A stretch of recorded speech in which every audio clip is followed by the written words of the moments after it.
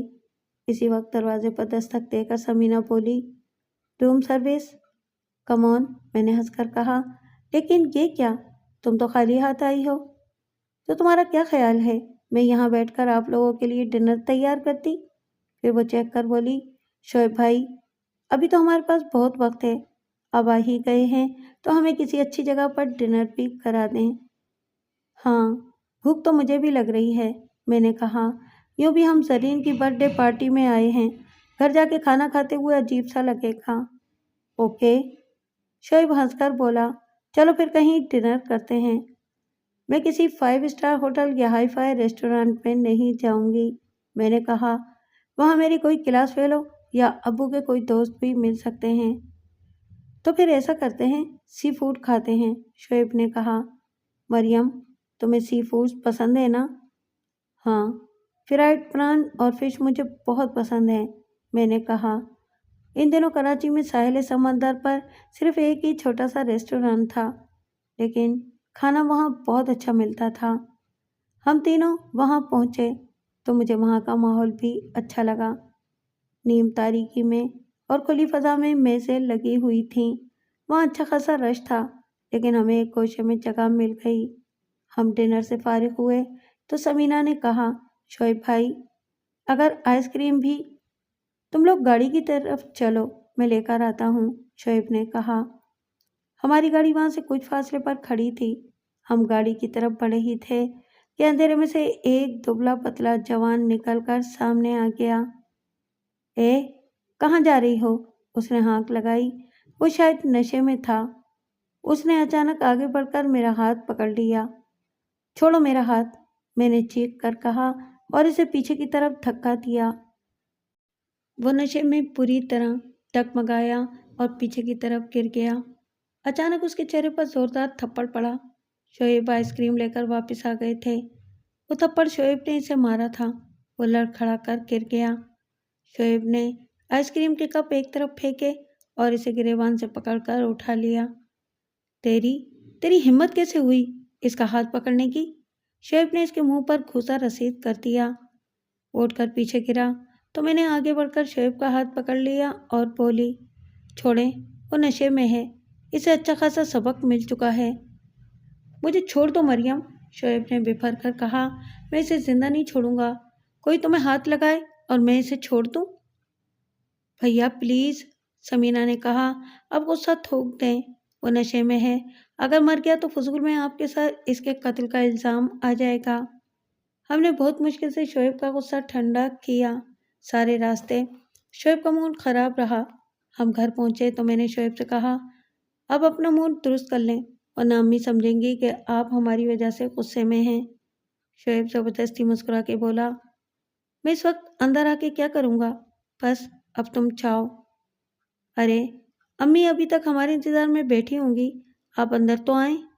شعیب اور سمینہ امی سے مل کر چلے گئے۔ میں اپنے کمرے میں آ گئی۔ امی بھی میرے پیچھے پیچھے کمرے میں آئیں اور بولی، مریم بیٹا کیسی رہی پارٹی؟ ٹھیک رہی، میں نے کہا۔ تمہارے ابو آ چکے ہیں اور وہ کئی بار تمہیں پوچھ چکے ہیں۔ وہ تو تمہیں ٹیلی فون کرنا چاہ رہے تھے، لیکن میرے پاس تو زرین کا نمبر ہی نہیں تھا۔ ابو ابھی تک مجھے بچی سمجھتے ہیں، اب میں بڑی ہو گئی ہوں امی، اب وہ میری اتنی فکر کرنا چھوڑ دیں۔ سونے سے پہلے اپنے ابو سے ضرور مل لینا، امی نے کہا اور کمرے سے نکل گئیں۔ میں نے سینڈل اتارے تو چونک اٹھی، میرے پیروں میں ریت تھی۔ میں نے ایک کاغذ لے کر اس پر اپنے جوتے اچھی طرح جھاڑے، پھر میں نے تولیہ لے کر کارپیٹ کی بھی صفائی کی اور باتھ روم میں گھس گئی۔ پھر سونے سے پہلے ابو سے ملنا تو لازمی تھا۔ میں ان سے مل کر اور انہیں شب خیر کہہ کر اپنے کمرے میں آ گئی۔ ہماری زندگی کا پھر وہی معمول شروع ہو گیا۔ میں اور شعیب رات بھر ٹیلی فون پر باتیں کرتے اور میں صبح کالج میں اونگتی رہتی۔ اس دن ہم لوگ ڈنر کر رہے تھے کہ ابو نے اچانک پوچھا، مریم بیٹا ٹیلی فون ٹھیک کام کر رہا ہے؟ ٹیلی فون؟ میں بوکھلا گئی۔ میں سمجھی کہ شاید ابو کو میری اور شعیب کی بات چیت کا علم ہو گیا ہے۔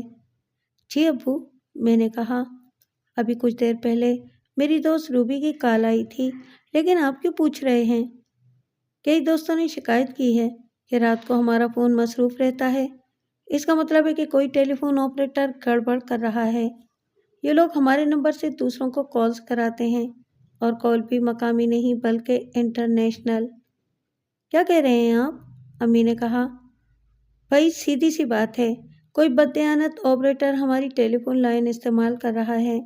بہت سے لوگ لاہور، راولپنڈی وغیرہ کالز کرتے ہیں، بہت سے لوگ بیرون ملک بھی کالز کرتے ہیں۔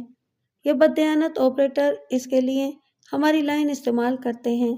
وہ کال کرنے والوں سے بھی خوب پیسے بٹورتے ہیں، لیکن اس کا بل ہمیں ادا کرنا پڑتا ہے، ورنہ رات بھر لائن انگیج ہونے کا کیا سوال ہے؟ ٹیلی فون تو اکثر دن میں بھی ڈیڈ رہتا ہے، امی نے کہا۔ میں بہرحال اس کی شکایت کروں گا، ابو نے کہا۔ میں نظریں جھکائے ان کی باتیں سنتی رہی۔ ٹیلی فون تو میری وجہ سے انگیج ہوتا تھا۔ مجھے یہ پہلے بھی سوچنا چاہیے تھا کہ اس دوران میں ابو کی کوئی ضروری کال بھی آ سکتی ہے، کوئی ایمرجنسی بھی ہو سکتی ہے۔ اس رات میں نے تمام صورتحال شعیب کو بتائی اور اس سے کہا، اب میں زیادہ دیر تک بات نہیں کر سکوں گی۔ لیکن مریم، پھر وہ کچھ کہتے کہتے رہ گیا۔ پھر کیا؟ میں نے پوچھا۔ کوئی دوسرا راستہ ہے آپ کی نظر میں؟ ایسا نہیں ہو سکتا کہ ہم ہفتے میں 2-3 دن بات کر لیں اور… نہیں، میں نے کہا، یہ بھی ممکن نہیں ہے۔ ابو ٹیلی فون ڈپارٹمنٹ کے اعلیٰ افسران سے شکایت کریں گے، پھر بات بڑھ جائے گی۔ کچھ بھی نہیں ہوگا مریم، شعیب نے کہا، تم فضول میں خوفزدہ ہو۔ ایسی نہ جانے کتنی شکایتیں وہاں پڑی ہوئی ہیں، اور یہ آپ کی بھول ہے، میں نے کہا۔ گزشتہ دنوں ابو کے ایک دوست کے ٹیلی فون کا بل بہت زیادہ آ گیا تھا۔ انہوں نے ڈپارٹمنٹ کے ایکسین اور دوسرے اعلیٰ افسران سے بات کی تو ان کا ٹیلی فون آبزرویشن پر لگا لیا گیا اور ایک ہی مہینے میں چور پکڑے گئے۔ کیا آپ چاہتے ہیں کہ ہمارا ٹیلی فون بھی آبزرویشن پر لگے؟ اچھا، ابھی تو موڈ خراب مت کرو، بعد میں بیٹھ کر اس مسئلے پر بھی غور کر لیں گے، لیکن اس وقت میں زیادہ بات نہیں کر سکتی ہوں۔ خدا حافظ۔ بات تو سنو مریم، شعیب نے کہا، میں کل دن میں کسی بھی وقت کال کروں گا۔ ہاں، جیسے ہم پہلے بات کیا کرتے تھے، میں نے کہا اور سلسلہ منقطع کر دیا۔ شعیب تو اس مسئلے کو سیریس نہیں لے رہا تھا، لیکن مجھے اندازہ تھا کہ ابو کے کتنے تعلقات ہیں۔ پھر کئی دن یوں ہی گزر گئے۔ شعیب کی کال آئی نہ سمینہ کی۔ میں نے شعیب سے زیادہ دیر بات نہ کرنے کا عہد تو کر لیا تھا، لیکن اس کی طرف سے تو مکمل خاموشی تھی۔ کئی دفعہ میرے دل میں آئی کہ میں خود کال کروں، لیکن ہر مرتبہ میری انا آڑے آ گئی۔ مجھے غصہ تو اس بات پر تھا کہ شعیب تو رہا ایک طرف، سمینہ بھی کال نہیں کر رہی تھی۔ میں نے سب کچھ بھول کر پڑھائی میں مصروف ہونے کی کوشش کی، لیکن اس میں بھی کامیاب نہیں ہوئی۔ جب بھی صفحہ کھولتی، شعیب کا چہرہ آنکھوں کے سامنے آ جاتا۔ وہ شاید میرے صبر کو آزما رہا تھا۔ ایک دن ٹیلی فون کی گھنٹی بجی تو ہماری ملازمہ نفیسہ نے ریسیور اٹھایا اور بولی، ہیلو، کس سے بات کریں گی؟ آپ کون ہیں بی بی؟ سمینہ بی بی۔ السلام علیکم۔ نفیسہ نے میری طرف دیکھا اور پھر امی سے بولی، بیگم صاحبہ سمینہ بی بی کا ٹیلی فون ہے۔ اس نے ٹیلی فون سیٹ اٹھا کر نزدیک رکھ دیا۔ مجھے اچانک شدید غصہ آ گیا۔ سمینہ نے ہفتوں بعد کال بھی کی تو امی سے بات کرنے کے لیے۔ میں غصے میں وہاں سے اندر آ کر اپنے کمرے میں چلی گئی۔ کچھ دیر بعد امی میرے کمرے میں آئیں اور بولی، مریم، میں بھائی جان کے گھر جا رہی ہوں۔ تم؟ ماموں جان کے گھر اس وقت؟ میں نے کہا، رات کے 10 بج رہے ہیں امی۔ میرا جانا ضروری ہے بیٹا، بھائی جان کی طبیعت بہت خراب ہے۔ کیا ہوا ماموں جان کو؟ میں بھی گھبرا گئی۔ یہ تو وہاں جا کر معلوم ہوگا۔ سمینہ نے ابھی بس اتنا بتایا ہے کہ ان کی طبیعت سیریس ہے۔ امی میں بھی چلوں؟ میں نے ڈرتے ڈرتے پوچھا۔ نہیں بیٹا، ابھی تمہارے ابو۔ امی کا جملہ ادھورا رہ گیا۔ اس وقت گاڑی کے مخصوص ہارن کے ساتھ ساتھ میں گیٹ کھلنے کی آواز بھی آئی۔ تمہارے ابو آ گئے، امی نے کہا۔ یہ بھی اچھا ہوا۔ یہ کہہ کر وہ کمرے سے باہر نکل گئیں۔ میں بھی امی کے پیچھے پیچھے لاؤنج میں پہنچی۔ ابو لاؤنج میں داخل ہو رہے تھے۔ میں نے ابو کو سلام کیا تو انہوں نے ہمیشہ کی طرح مجھے دعائیں دیں اور میری پیشانی چومی۔ پھر اپنا کوٹ اتار کر امی کو دیتے ہوئے کہا، آج تو بہت زیادہ تھک گیا ہوں، آپ فریش ہو جائیں، میں کھانا لگواتی ہوں۔ امی نے کہا، کھانا تو میں نے کھا لیا ہے۔ ابو نے کہا، ایک پارٹی کے ساتھ ڈنر تھا، تم ذرا اچھی سی چائے پلوا دو۔ جی، امی نے مختصر جواب دیا اور جانے کے لیے مڑی تو ابو نے پوچھا، سعدیہ، کیا بات ہے؟ تم کچھ پریشان لگ رہی ہو، تمہاری طبیعت تو ٹھیک ہے؟ ابھی سمینہ نے ٹیلی فون کیا تھا، امی نے کہا، بھائی کی طبیعت بہت خراب ہے۔ ابو بوکھلا کر کھڑے ہو گئے۔ ارے انہیں کیا ہوا؟ پھر وہ امی سے بولے، چائے چھوڑو، پہلے بھائی جان کی طرف چلتے ہیں۔ ابو میں بھی چلوں؟ میں نے پوچھا۔ ہاں بیٹا، تم بھی چلو، ابو نے کہا اور امی کے ہاتھ سے کوٹ لے کر دوبارہ پہن لیا۔ ہم ماموں جان کے گھر پہنچے تو ان کی طبیعت واقعی بہت خراب تھی۔ ان کے سر میں شدید درد تھا اور جسم میں بھی درد تھا۔ مومانی جان نے بتایا کہ ان کی طبیعت تو گزشتہ 1 ہفتے سے خراب ہے، لیکن آج کچھ زیادہ ہی خراب ہو گئی۔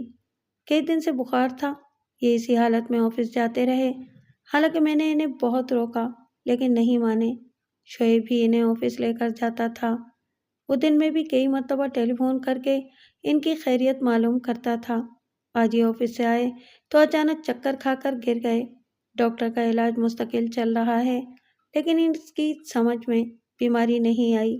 کئی میڈیکل ٹیسٹ بھی ہو چکے ہیں۔ شعیب، ابو نے کہا، انہیں ڈاکٹر ابرار کے پاس لے چلو، وہ بہت قابل اور سینئر ڈاکٹر ہیں۔ جی پھوپھا جان، شعیب نے کہا، میں گاڑی نکالتا ہوں۔ بھائی گاڑی کو چھوڑو، میری گاڑی موجود ہے، میں بھی چل رہا ہوں۔ اب میں اتنا بھی بیمار نہیں ہوں، ماموں جان نے کہا، بس ذرا کمزوری کی وجہ سے چکر آ گیا تھا۔ شعیب ڈاکٹر سے دوا تو لے آیا ہے؟ تم تو خاموش ہی رہو، ابو نے کہا۔ پھر وہ لوگ انہیں ڈاکٹر کے پاس لے گئے۔ ان کی واپسی 1 گھنٹے بعد ہوئی۔ ڈاکٹر ابرار نے کئی لیبارٹری ٹیسٹ لکھ کر دیے تھے اور یہ بتایا کہ ان کا یرقان بگڑ چکا ہے، انہیں مکمل بیڈ ریسٹ کرنا پڑے گا۔ انہوں نے کچھ دوائیں بھی دی ہیں۔ مجھے شرمندگی ہو رہی تھی کہ میں شعیب کی طرف سے خواہ بدگمان ہو رہی تھی۔ وہ بیچارہ تو ماموں جان کی طبیعت کی وجہ سے پریشان تھا۔ جب تک ماموں جان واپس نہیں آ گئے، سمینہ مجھے یہی بتا رہی تھی کہ شعیب بھائی ابو کی وجہ سے بہت پریشان ہیں۔ وہاں مجھے شعیب سے چند باتیں کرنے کا موقع بھی مل گیا۔ اس نے کہا کہ ابو کی طبیعت ٹھیک ہو جائے پھر میں تم سے تفصیلی بات کروں گا۔ ماموں جان کی طبیعت ٹھیک ہونے میں 1 مہینہ لگ گیا۔ امی اور ابو روز وہاں جاتے تھے۔ ان کی طبیعت ٹھیک ہوئی تو ایک رات شعیب کا ٹیلی فون آیا۔ وہ بولا، مریم، اب یہ جدائی مجھ سے برداشت نہیں ہوتی، میں ابو سے بات کرتا ہوں کہ وہ شادی۔ آپ پہلے اپنی تعلیم تو مکمل کر لیں، میں نے ہنس کر کہا۔ لوگ بھی ہنسیں گے کہ ایسی کیا ایمرجنسی تھی کہ شعیب نے تعلیم ادھوری چھوڑ کر شادی رچا لی۔ پھر اس پر ابو راضی ہوں گے،